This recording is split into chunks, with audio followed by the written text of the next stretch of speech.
Tensions in ZANU-PF escalates. Vakomana panguva ino hazvisina kumira mushe. Mungangoona zvenyu vakuru muchiona vakagara vakanyarara panguva ino, but vakomana vari kumobiliza vachitumwa vari kuita zvinorova.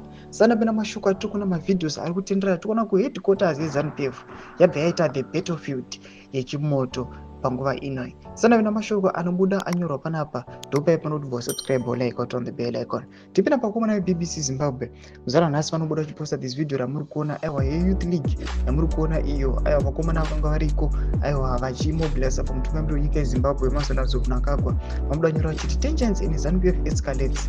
ED has unpicked his muscles in ZANU-PF. Trigananda and other corrupt leaders of ZANU now funding ZANU-PF structures to mobilize for the removal of VP.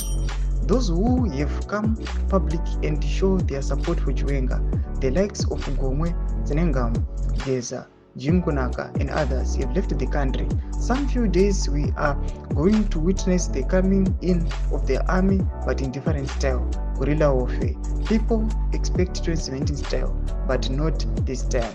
Ndo masvika anobuda nyogwa pana prince aiwa vakomana pana vakomana vatorova pasi havasi munyika yeZimbabwe vari kutoziva kuti vakaramba varimo aiwa munozongonza kutongoti ninge akangonyangariswa ninge koziva kuti aiwa atoita tsaona kana zvatodii. Mashoko atiri kuona panapa vanhu vari kutyira upenyu hwavo panapa nezvakuitika muthe ruling party ZANU-PF. Nodoko kuti vakomana Zvigananda nevamwe vari kuramba vari kufanda. Munoziva kuti vakomana veve kuthe ruling party vanhu vane mari, hazvimbodi kana kumbodibhete. Vanozivikanwa kuti mari vanayo, ndo political party nemari dzinatomboiti, ende kana vakufanda vanyatsa kufanda zveparefu zvekunyatsa kuti aiwa imi vamuka muchitibvisa.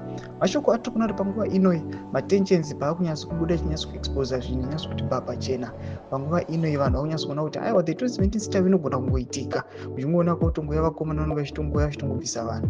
Vodze mafungiro enyu moti kudii pamusoro pechitiko ichi. Enda comment section yedu, subscribe or like, don't on the bell.